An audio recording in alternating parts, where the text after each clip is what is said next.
Bueno, lo hemos anunciado. Me acompaña esta noche Alfredo Barnechea, candidato a la presidencia por Acción Popular, que ha amenazado a Pedro Pablo Kuczynski de sentarlo en los tribunales por el contrato de gas de camisea firmado durante su gestión como ministro de Economía. Y Pedro Pablo Kuczynski ha respondido: tranquilo, Alfredito, y ha dicho: aquí no es cuestión de una señora que tiene un papá famoso o de otro tipo que se pone pantalones escoceses y otras cosas más de las que he tenido que pedir disculpas después. El tema es que estamos casi en el rush final, o estamos ya en el rush final de esta campaña, y parece que los nervios empiezan a escresparse. La última encuesta coloca al candidato Alfredo Barnechea casi en un empate con Verónica Mendoza por el tercer lugar. ¿Cómo estás, Alfredo? Buenas noches. Gracias, encantado de estar acá, Pamela. ¿Cómo tomas estos resultados? ¿Hace cuántos años, no? No digamos cuántos. Tanto, pues, no, tú estás regia, pero yo... Gracias. No digamos cuántos. Deteriorado mucho. Bueno, las encuestas. Todos los candidatos dicen: es la fotografía del momento, no miro las encuestas, no me preocupan. Pero es inevitable. Verónica Mendoza va creciendo. ¿Ves con preocupación esto, habiendo dicho que ella es una candidata chavista, que es chavista? Yo ni siquiera dije eso, Fue una respuesta a una pregunta, pero evidentemente ella ha tomado una posición que es inaceptable en Venezuela, diciendo que Leopoldo López era un golpista y es un prisionero político inaceptable. Es una aberración jurídica ese juicio. Yo exijo la libertad inmediata de Leopoldo López. Pero yo lo que trataba de hacer, Pamela, en esta campaña es no hacer una campaña de propuestas, ¿no? Y no responder a los ataques. Estamos tratando de plantear ideas. Creo que esencialmente la elección tiene que ser una elección para decirle al país a dónde queremos que el país esté en 5, en 10 o en 15 años. Esa es la gran decisión, ¿no? El resto son anécdotas. Todos los candidatos me merecen respeto. Y ahí estamos. Ahora le toca a la gente y hay una serie de propuestas que suenan muy bien, pero quisiera saber el cómo se van a llevar a cabo. Por ejemplo, en el tema de salud, has hablado de subsidio a las medicinas para las enfermedades más comunes.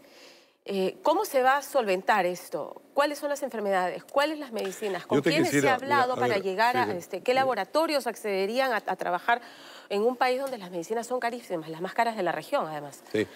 A ver, déjame que te explique, si tú me permites, la idea central de mi campaña, que es...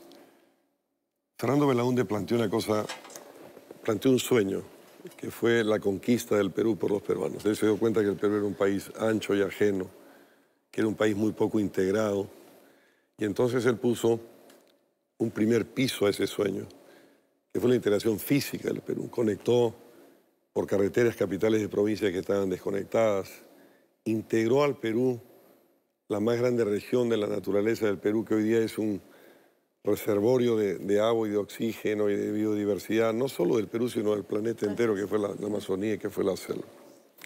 Y lo que nosotros queremos rescatar ese sueño y ponerle un segundo piso a ese sueño.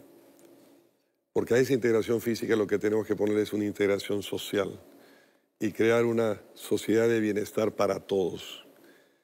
El gran problema del modelo económico en los últimos 25 años desde el fujimorismo es que se preocupó de los grandes números, de la macroeconomía, de tratados de libre comercio, pero no se preocupó de la gente. Entonces, que hace cola desde madrugadas en los hospitales públicos para poder atenderse y les dan citas hasta dentro de 3 o 4 meses. Y que no hay medicinas, entonces tienen que agenciárselas para buscar medicinas. Por eso, para entrar al tema concreto y que no se nos vaya el tiempo, medicinas gratuitas, ¿cómo vamos a hacer eso? Bueno, para eso están los estados, digamos. Lo que nosotros queremos, continuando un poco lo que te quería explicar, es... Nosotros queremos que en el Perú, Pamela, los ciudadanos, a los que nadie defiende, porque este es un modelo que se preocupó, como te decía, de los grandes números, las grandes empresas, si tenemos que defender el gas no se defiende, si hay que ponerle tope a las tarjetas de crédito y a los intereses de la deuda de consumo, nadie lo hace. Han mencionado el problema de salud, nadie construye viviendas para los que más necesitan, etcétera, etcétera. Queremos que los ciudadanos peruanos tengan los mismos derechos, los mismos beneficios, los mismos servicios que todos los ciudadanos tienen en cualquier sociedad decente. Salud pública gratuita de calidad, educación pública gratuita de calidad, seguridad para todos, justicia verdaderamente objetiva para todos, pensiones para todos, que las pensiones no se pulvericen. Hoy día un policía se retira y su pensión se pulveriza, un maestro se va y se pulveriza. En consecuencia, eso es lo que estamos planteando. Naturalmente, esas son obligaciones fiscales y, por tanto, hemos planteado también hacer 1 millón de nuevas viviendas. De acuerdo, ¿no? Pero en el tema de las medicinas, porque en el tema de las medicinas, habla de aseguramiento universal, que todos estén asegurados. El CIS ha hecho un gran trabajo porque ha logrado aumentar la cobertura, pero nos enfrentamos frente a una infraestructura colapsada. Estamos hablando de 12.000 establecimientos que no cuentan con equipamiento adecuado y 1.000 que tienen infraestructura obsoleta y que tienen que cambiarse por completo. Ver, entonces, ¿cómo hacemos? ¿Vamos a asegurar a más gente y no va a tener a dónde ir? Que ya ahora ya no hay. A ver, Pamela, estamos hablando de cosas, son cosas en salud diferentes. Hoy día, efectivamente, el CIS ha sido un aumentado y es muy importante, pero hay una gran discusión del número. Hay gente que me da unos números mucho más altos, pero entre 4 y 5 millones de peruanos que todavía no tienen ningún tipo de seguro de salud. Segundo, una cosa es la cobertura, Pamela, y otra son las prestaciones. Son cosas distintas. Entonces, tú puedes aumentar la cobertura, se ha aumentado mucho la cobertura, aunque hay 5 millones fuera, pero las prestaciones que te dé el CIS, comparadas con la de salud, son una enorme desigualdad. En consecuencia, lo que nosotros decimos es, hasta que no haya el último peruano con un seguro de salud efectivo, hay otro problema, además, no hay centros de atención primarias. Los establecimientos de salud están colapsados. Entonces, no es solamente... Pero lo que nosotros decimos es, el 70% del gasto de salud es básicamente farmacéuticos. Con nuestro programa yo no podría salvar a una persona digamos, enfermedades complejas, oncológicas y otra cosa, pero las enfermedades básicas de las de atención primaria, de las que nadie se muere en el mundo, pero se siguen muriendo en el Perú, el 70% son gastos de farmacéuticos. Nosotros creemos que hay que destinar un subsidio a esos farmacéuticos. El problema de números, si a eso tú te refieres, es más o menos el siguiente. El Perú está gastando un poco más de 5% del Producto Bruto en salud, pero eso es insuficiente. Nosotros tenemos que llegar a 7.5 por año y en consecuencia de nuestro programa lo que queremos es aumentar cada año 0.5% del producto destinado a salud. Pero eso también exige muchas cosas. Exige que las prestaciones entre CIS y salud se igualen. Hoy día hay unas enormes desigualdades en las prestaciones al margen del tema de coberturas. Pero creemos que la salud es un derecho universal que tenemos que tener. En el tema, me piden plantear el tema de seguridad ciudadana, porque es clamoroso, porque todos los días nos toca, a quienes nos sentamos frente a la pantalla, presentar asesinatos, presentar raqueteros que andan armados, las invasiones, en fin, delincuencia en todas sus modalidades, incluido crimen organizado, extorsiones. Medidas concretas en 100 primeros días de gobierno. Mira, el problema con la seguridad, como con la educación, es que no son unos sectores donde tú tengas una fórmula y digas, deme una solución. Pero la solución, la seguridad, siempre yo lo trato de explicar, es una cadena o de valor o de pérdida de valor. La seguridad empieza en los barrios marginales con desigualdad económica. Porque con la seguridad pasa igual que con la salud, Pamela. ¿Qué cosa es lo más importante en la salud? Si tú te enfermas tienes que curarte, pero lo más importante en la salud es la prevención.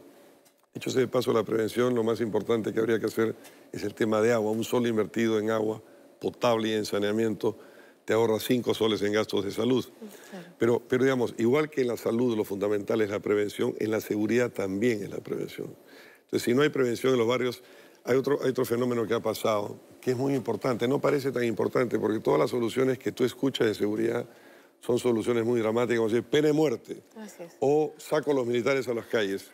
En ninguno de los países donde se han hecho esas cosas ha funcionado nada. Lo que tenemos es que recuperar, parece una cosa muy simple, las comisarías del pueblo, que desde que se fusionaron las policías son simplemente lugares donde se hacen expedientes de investigación para que vuelvan a hacer los enlaces del vecindario con la comunidad para prevención. 1. 2. Hay que priorizar los distritos más críticos en seguridad. De los casi 2.000 distritos del Perú, son 138 los problemáticos.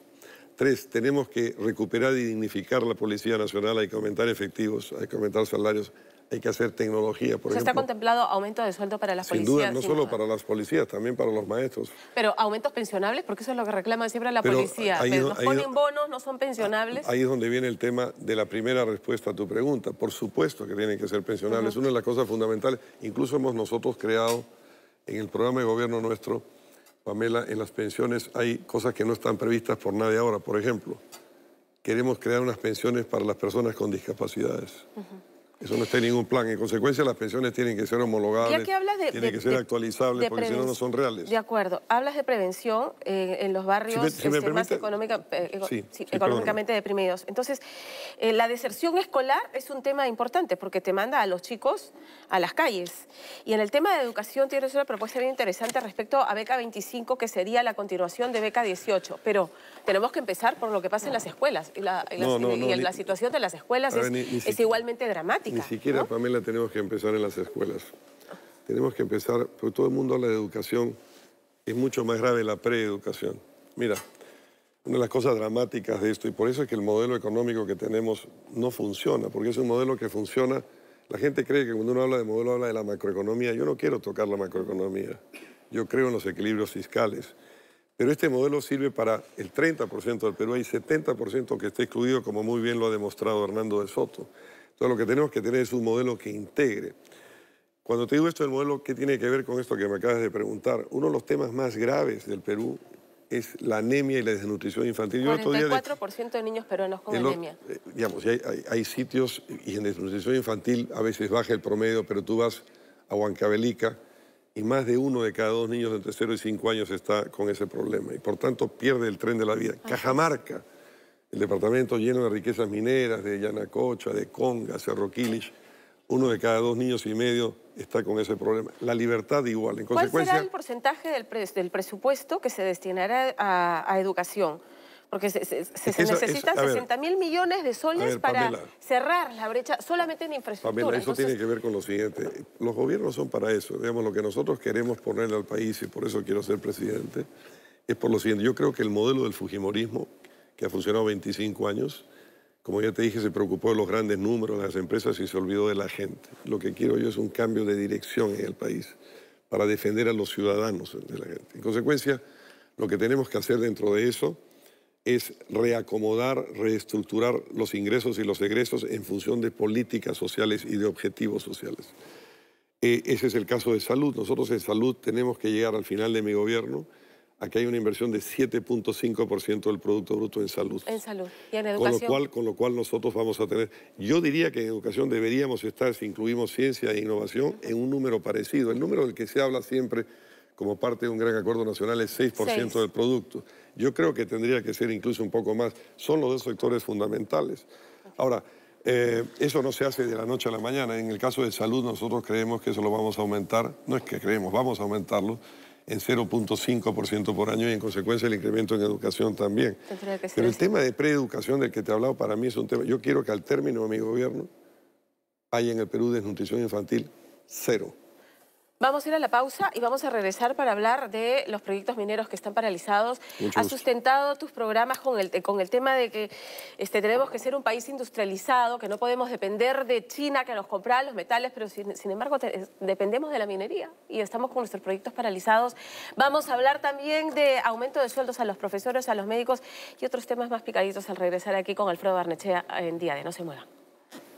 Esta noche en Día D.